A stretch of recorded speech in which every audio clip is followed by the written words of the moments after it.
while I was doing this, what I didn't know was, I was thinking, how do they march and play this tune? Because I'm telling you, I'll be sitting in my chair, I don't have a chair, but I wrap my legs around the chair. It was so hard. I remember thinking, this thing is so hard to play compared to the French horn, to make the sound. That's what I was thinking, you know, so I'm going,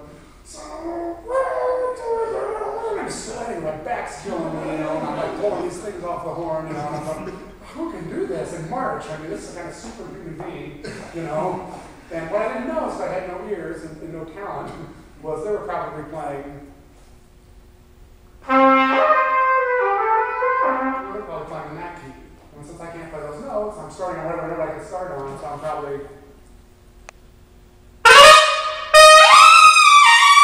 man, this is hard. I didn't know. So that's kind of how I learned to play, because I didn't know what I was doing. Like, you know, I had this weird chop thing, and then my band director used to say I had a freak lip, I used to say. And so anyway, I guess I was playing G's and A's and not even knowing. I was thinking, man, this is hard, and I sound like crap. I thought it was good. Fast forward to a camp. We have a Roman Corps camp. Where the A Corps guys are going to take us youngsters in the Cadet Corps. They're going to take us and they're going to teach us how to march, and I couldn't march, I was a horrible marcher. And teach us how to read music and how to do, you know, how to do all this stuff. So I'm at this camp, and everybody's kind of warming up. I'm really shy at the time, you know, this is still half a punk, and I'm kind of afraid to play in front of everybody, you know, I was pretty shy about playing in front of people. So I go off in the corner and do my little march to play, and so I start playing, you know.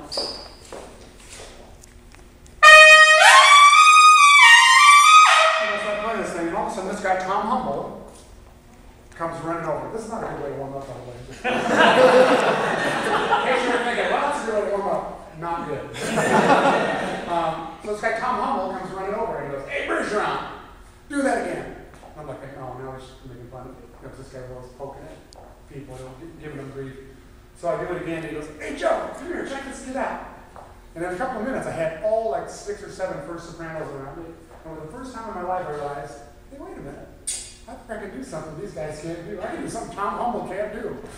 So I was like, and they told me, you're hitting a double high C. And I go, well, what is that? And they go, well, it's really hard. And I go, well, yeah, I can do it though. Check it out. So I did it. So now, when I realized this, my ego was like, freaking feeling. Let me tell you something. When I discovered what a double high C was, and I got attention for it, every tune ever written had a double high C. And it didn't really matter what key it was in.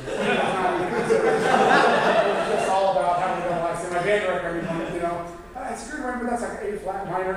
Fit in there, you know, we want to try another choice.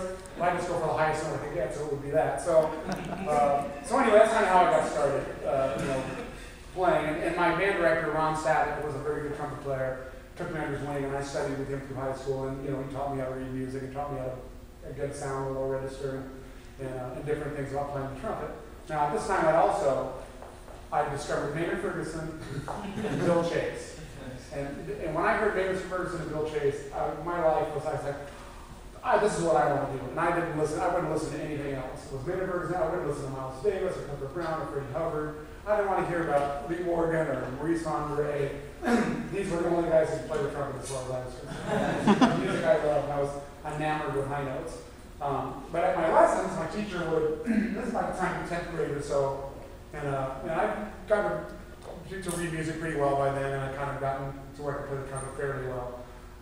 And our lessons, what we would do is he'd put a stack of music on the music stand. It would be, there might be a fanfare, might be the first thing on there, and then there might be a little Baroque duet they might play together or something, and then maybe a big band lead trumpet chart, maybe a Dixieland melody of some sort, and these different things. And what he was doing, they was trying to show me some stylistic diversity and trying to groom me to be a working trumpet player. Because I wanted the job where you just hit a double high C at the end, and I was very disappointed when I found out that job doesn't exist. We just sit on the end and hit the high note and get all the girls and get the check. It doesn't exist. I was so disappointed. So we would go through these different things, and he would correct me. I'd play the fanfare. He'd go, no, vibrato, or he'd say, play like this, you're sharp on this note, you're flat on this note. And he would take me through all these different things, or he'd play a recording, a demonstration of how this should be played. And one of the lessons, I would always just be bored to tears with all that, since I'm like, well, it's the range studies, man. That's what I was all about, was like having that high note compass. I was that guy, you know, that knuckle dragging kind of player, you know. So we got to this one tune on there, and he said, hey, Wayne, play this song. The song was called Tenderly. And he said, play that like a 1940s style trumpet player might play. And I'm 15. So I'm going, well, what is that? 1940? Were they using like stone tablets now? I didn't really know, I was a kid. And he said, well, let's play this melody. How do you think that would go? So I play this tune and I go,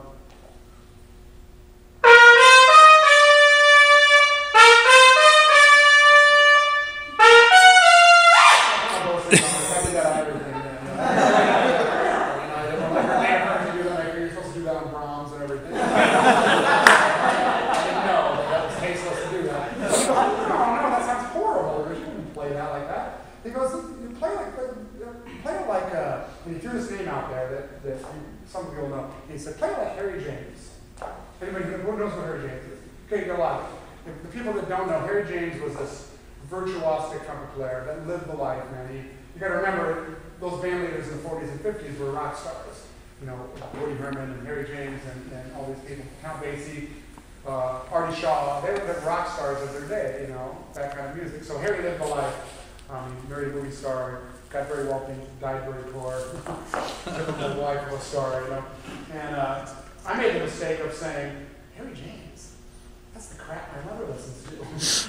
And it was kind of, because Harry James, what he did was he kind of dumbed his music down compared to Artie Shaw was a little hipper than Harry James. So only elitist groups were kind of like, oh, we're into Artie Shaw. Well, Harry James kind of dumbed his music down and made it real schlocky, so people that didn't understand jazz would like it. He's kind of like a Kenny G. Except a good player.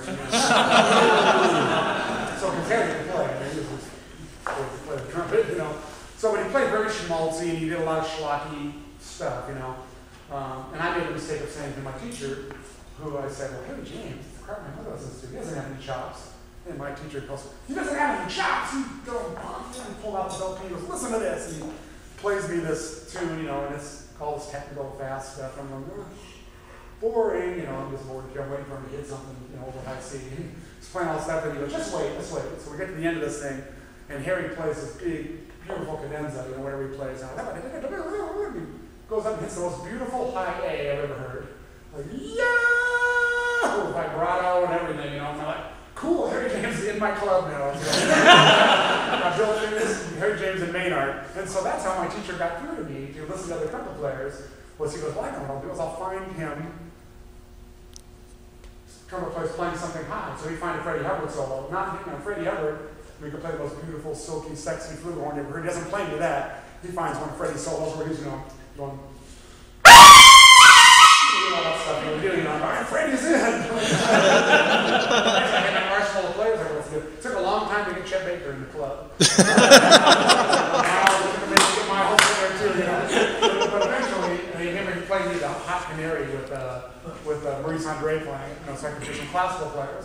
And here's getting double high Ds and stuff. I'm like, all right, Maurice Frenchy, you're in. A little club here, So eventually, he kind of got through to me, and and got me listening to other players and making me realize it took him a long time to get me to realize there was other things in music besides that stuff. So I can appreciate those things. My line of work now, I'm playing studios, and I never know what I'm going to see. And I think some of the teachings he gave me way back when, they carry through into my playing nowadays. I feel like when I was younger, when I was in my late 20s, early 30s, I knew a little bit about how to play different styles of music, more so than the other guys my age.